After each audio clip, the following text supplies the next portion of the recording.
नमस्कार मित्रों, मैं एक बार फिर से हाजिर हूँ, आपका दोस्त विनोद कुमार शर्मा। हेलो दोस्तों, मुझे उम्मीद है कि आप सब अच्छे होंगे। दोस्तों, ऐसी कौन सी चीज़ है जो सक्सेसफुल पीपल को उनकी ज़िंदगी में कामयाब बनाती है? वो है उनकी थिंकिंग। जिस इंसान की जैसी थिंकिंग होती है वो वैसा ही बनता है। दोस्तों, आप जिस इंसान के बारे में जैसा सोचते हैं वह इंसान भी आपके बारे में वैसा ही सोचता है। अगर आपकी सोच पर नियंत्रण है तो आप अपने लिए एक अच्छी और खुशियों से भरी ज़िंदगी की कामना कर सकते हैं। इन सब बातों को अच्छे तरीके से समझाने के लिए मैं आपको एक स्टोरी सुनाता हूँ। उसका नाम है अच्छा सोचोगे तो अच्छा होगा। एक बार एक राजा ने अपनी मंत्री को बुलाया और उसके सामने नगर घूमने की इच्छा रखी। अगले ही दिन राजा अपने मंत्री और सैनिकों के साथ घूमने निकला। वह घूमते घूमते एक दुकान के आगे रुक गया। राजा ने अपने मंत्री से कहा, कल सुबह इस दुकानदार को फांसी पर लटका दो। मंत्री ने राजा से पूछा, क्यों महाराज, इस दुकानदार ने ऐसी क्या गलती की है? राजा बोला, वो मैं नहीं जानता, लेकिन इसे देखकर ऐसा महसूस हुआ कि इसे फांसी की सज़ा दे देनी चाहिए।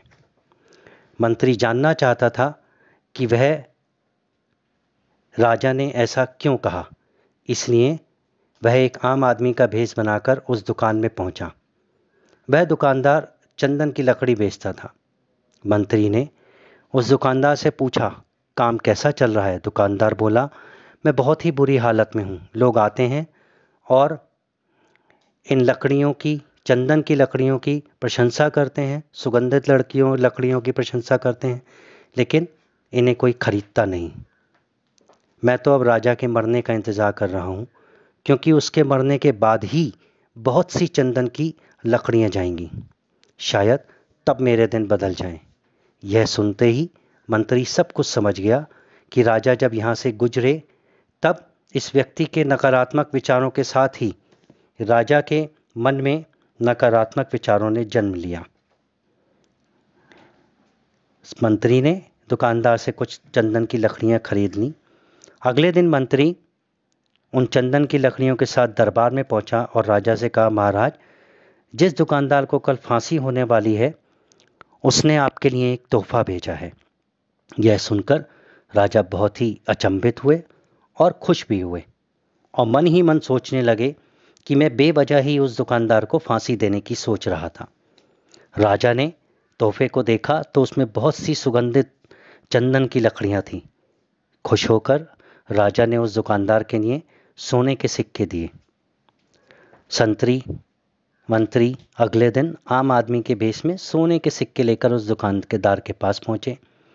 सोने के सिक्के देखकर दुकानदार भी बहुत खुश हुआ और मन ही मन सोचने लगा, मैं अपनी चंदन की लकड़ियां बेचने के लिए राजा की मृत्यु की कामना कर रहा था, लेकिन यह राजा तो बहुत ही दयावान और बहुत ही दयालु हैं।